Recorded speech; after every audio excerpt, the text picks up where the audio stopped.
Bonjour et bienvenue. Alors aujourd'hui, on se retrouve avec le complément de cet exercice. On va donc chercher les coordonnées du point G à partir de cette égalité. Dans les vidéos précédentes, nous avons déjà établi donc les coordonnées, l'expression des coordonnées du point E et les coordonnées du point F. Maintenant, on va utiliser cette égalité afin de trouver les coordonnées du point G. Alors, pour manipuler cette expression, on pourrait utiliser quatre formules.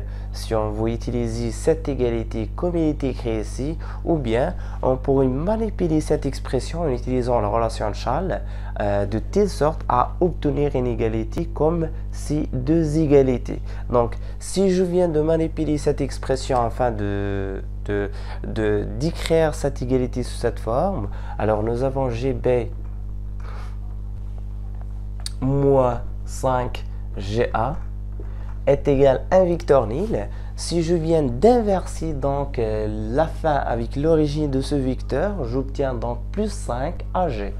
Donc GB plus 5AG. Donc remarquez bien que nous avons ici la fin de ce vecteur, c'est le point G, et le début de ce vecteur, ou bien l'origine de ce vecteur, c'est le point G. On pourrait donc appliquer la relation de Charles afin de ressembler donc les deux vecteurs pour obtenir un seul vecteur. Mais ici nous avons le nombre 5. On peut donc décomposer 5. 5, ça se voit comme 4 plus 1. Alors, si GB plus AG plus 4AG est égal à un vecteur nil. Alors, ce vecteur avec ce vecteur, comme la somme est associative, donc AG plus GB plus 4AG, 4AG égale un vecteur nil. Alors ici nous avons G, le point G il se répète dans les deux vecteurs. Alors c'est la fin du premier vecteur et l'origine du deuxième vecteur. Alors ça vous donne donc AB plus 4 AG est égal à un vecteur nil. Et utiliser cette égalité afin d'écrire cette égalité sous cette forme. Alors on pourrait utiliser donc cette égalité, on pourrait donc exprimer cette égalité sous cette forme. On pourrait donc mettre cette égalité sous cette forme, c'est-à-dire un vecteur est égal à un nombre multiplié par un vecteur. Donc c'est tout simplement, puisque ici l'on connaissait les coordonnées du point G, on cherche donc AG. 4AG est égal tout simplement le vecteur BA, ou bien moins AB, sachant qu'un vecteur AB plus un vecteur nil, c'est tout simplement le vecteur AB. Donc c'est une formule à connaître. Donc un vecteur plus un vecteur nil donne le vecteur lui-même. Donc 4AG est égal à moins le vecteur AB. Encore, on peut isoler ce vecteur en utilisant donc, c'est tout simplement ici 4. Je peux déplacer 4 de l'autre côté. Il vient donc AG est égal à moins 1 divisé par 4 AB. Donc ici, j'ai obtenu une égalité de deux vecteurs, le premier vecteur et le deuxième vecteur multiplié par un nombre. Ici, on pourrait donc utiliser tout simplement trois formules. La première formule pour déterminer les coordonnées d'un vecteur à partir de 2 points. Et la deuxième formule pour multiplier un vecteur par un nombre scalaire. Et la troisième égalité, donc, deuxième formule pour multiplier un scalaire par un vecteur. Et troisième formule pour égaliser deux vecteurs, pour dire que deux vecteurs sont égaux, c'est-à-dire pour égaliser l'abscisse avec l'abscisse et l'ordonnée avec l'ordonnée. Finalement, on pourrait donc trouver à quoi est égal xg à partir de cette égalité. Mais comme ici, nous avons déjà manipulé ces expressions comme celle-ci, nous avons déjà établi à partir de ces deux égalités, donc l'expression des coordonnées du point O et l'expression des coordonnées du point F.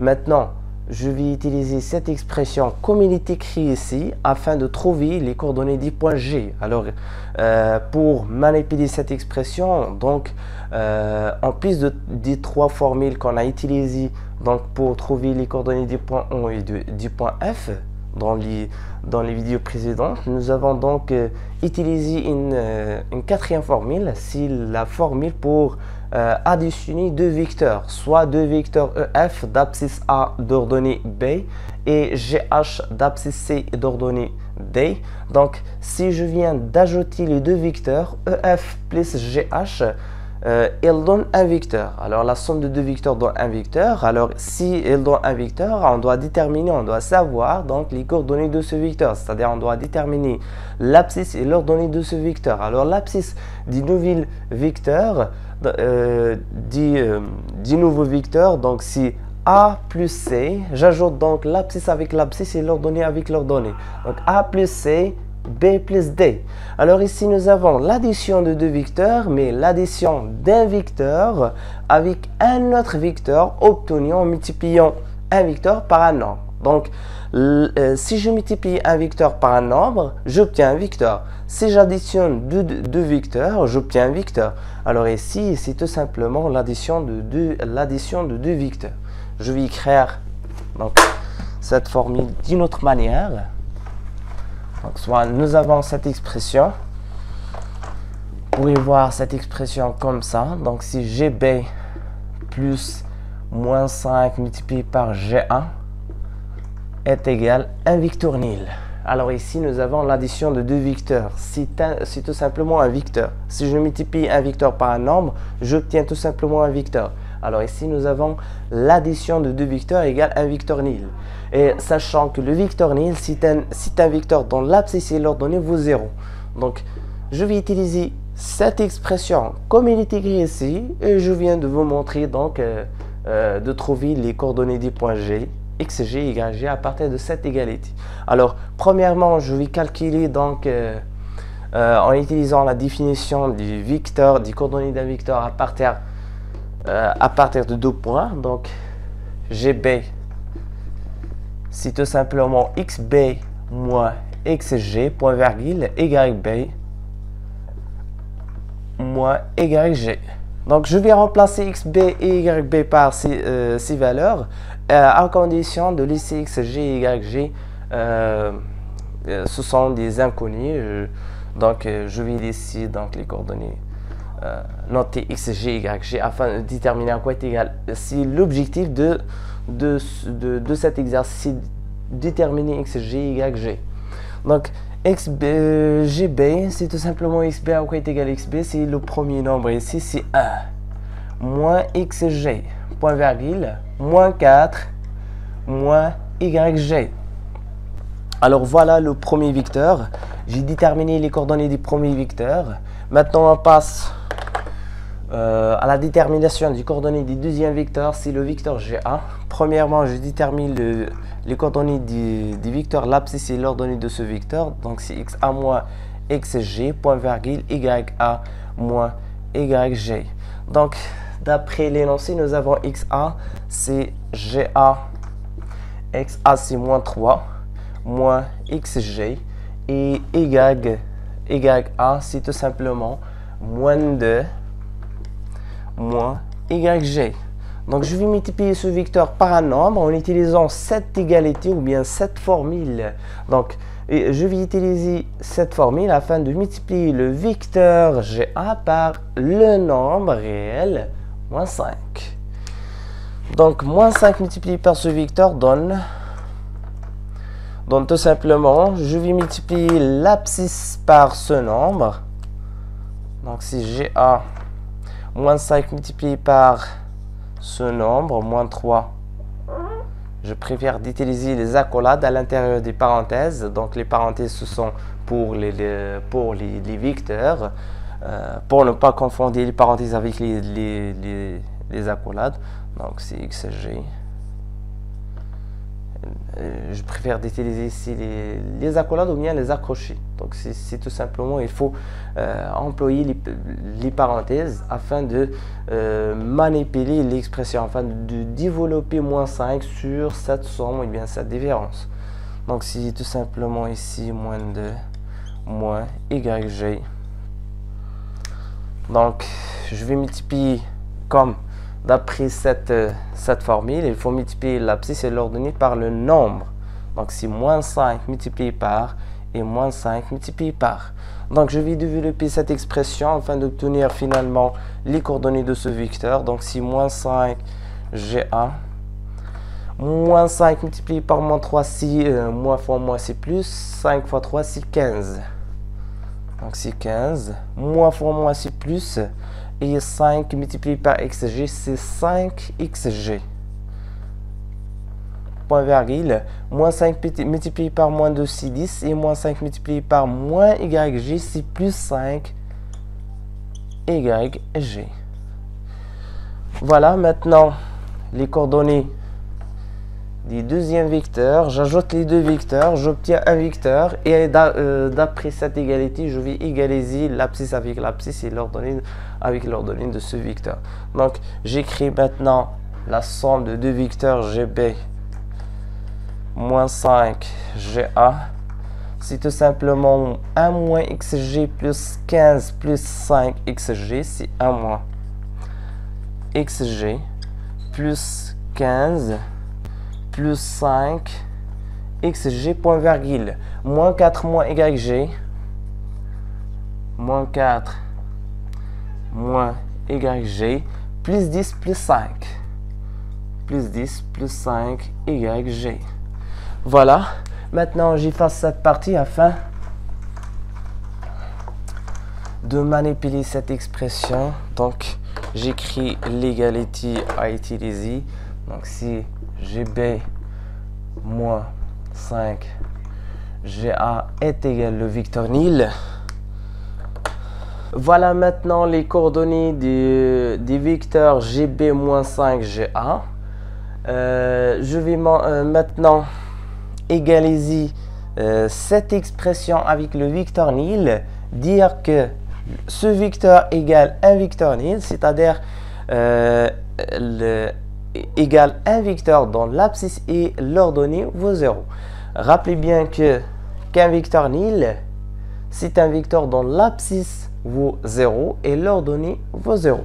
Donc maintenant j'égalise ces deux vecteurs. Donc si j'ai obtenu, c'est la somme de deux vecteurs. Voilà l'abscisse de cette somme et l'ordonnée de cette somme.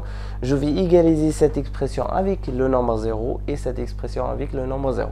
Je vais mettre donc 1 moins xg plus 15 plus 5 xg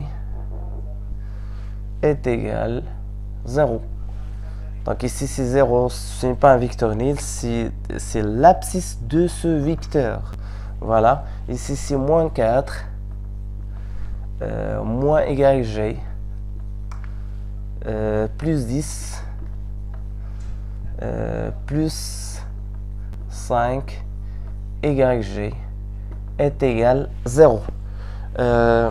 Donc il faut bien manipuler ces expressions. Il faut donc s'habituer à utiliser ces expressions comme celle-ci. Donc c'est très intéressant, c'est très important d'avoir une manipulation sur ces expressions. Donc ce n'est pas nécessaire d'avoir une égalité simple comme ça pour trouver les coordonnées d'un point à partir d'inégalité vectorielle. Il faut manipuler ces expressions comme celle-ci. Donc si vous avez un vecteur nil, c'est un vecteur dont l'abscisse vaut 0 et l'ordonnée vaut 0. Donc ضروري خصكم تحاولوا il faut bien s'exercer sur ce type d'égalité. Donc il a une expression بحال هكا خاصنا نعرف نمانيبيليه لانه très important.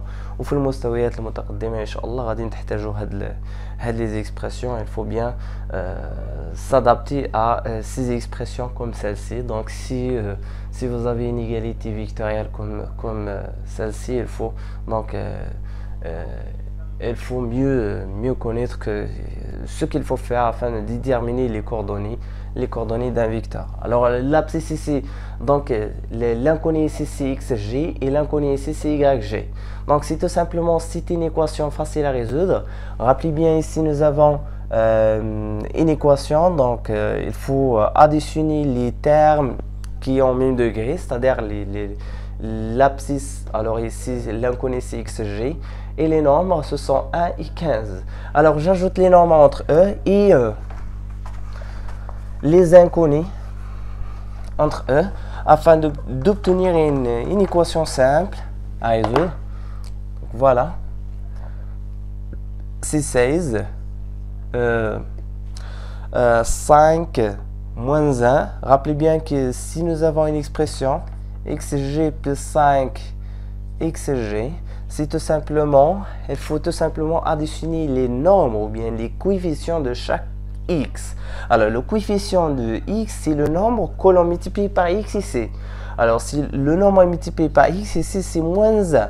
Alors moins 1, j'ajoute moins 1. Il faut tout simplement additionner les coefficients. Si vous avez des termes semblables, c'est-à-dire des termes qui ont même degré, donc et de même nature, donc il faut tout simplement additionner ces coefficients. Alors le coefficient de xg c'est moins 1, j'ajoute moins 1 avec ce coefficient ici c'est plus 5. Voilà, et je vais laisser un seul xg comme si je viens de factoriser cette expression.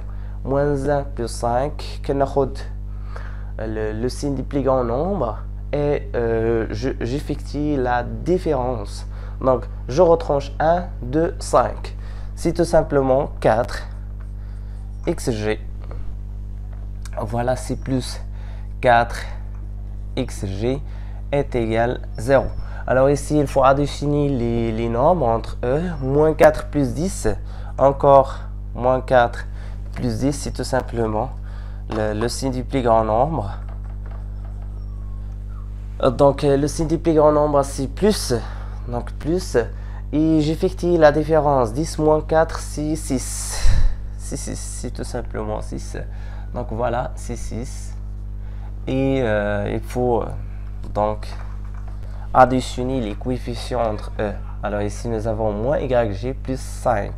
Moins yg plus 5 yg est égal. Donc ici, c'est tout simplement moins 5. Moins 5 plus 5, moins 1. Le coefficient de yg c'est moins 1. Il faut tout simplement que l'on ajoute les coefficients de chaque terme ici. Le coefficient de y ici c'est tout simplement moins 1. J'ajoute moins 1 avec le nombre plus 5 yg. Donc ici c'est la différence. Donc il faut effectuer la différence et effectuer le résultat ou signe du plus grand nombre, c'est tout simplement plus 4 encore, plus 4 yg est égal à 0.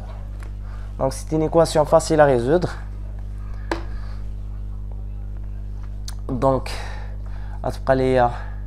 xg est égal à moins 16 divisé par 4 et yg est égal à moins 6 divisé par 4.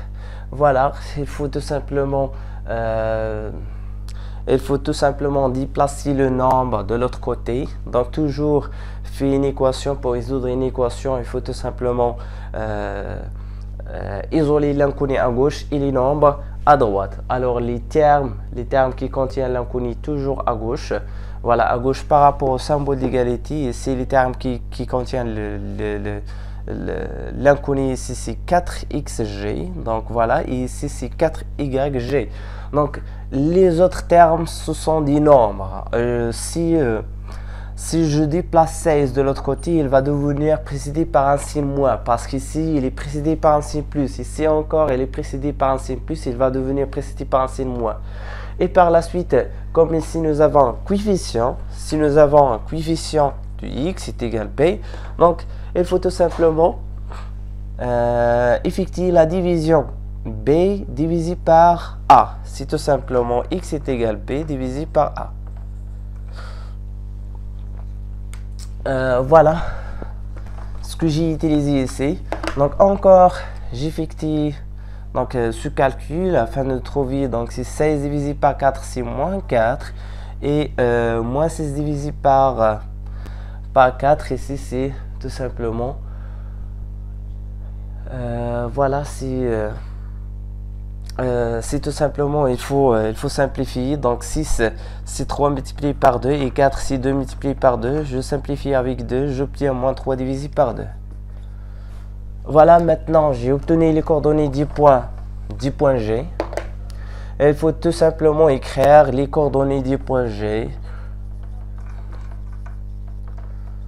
Les coordonnées du point G sont, j'écris G entre parenthèses, c'est X. Toujours, il faut écrire X avant Y, c'est moins 4, moins 3 divisé par 2. J'insiste beaucoup de manipuler ces expressions, ces égalités vectorielles comme celle-ci. C'est une égalité qui contient plusieurs formules. On a utilisé donc ici 4 formules à la fois dans une égalité vectorielle afin de trouver les coordonnées d'un point. Et sachez bien que vous aurez besoin de s'entraîner sur ce type d'égalité. Alors en terminale ou bien dans les années qui viennent, il est nécessaire d'aborder ces expressions afin de trouver une équation, ou bien le coordonnées d'un point, l'abscisse et l'ordonnée d'un point dans les autres domaines. Donc voilà, j'espère que vous avez bien compris. À la prochaine, nous aurons donc l'occasion de voir un autre exercice afin d'aborder ou bien de manipuler toutes les formules qu'on a vues dans le cours consacré aux repères dans le plan.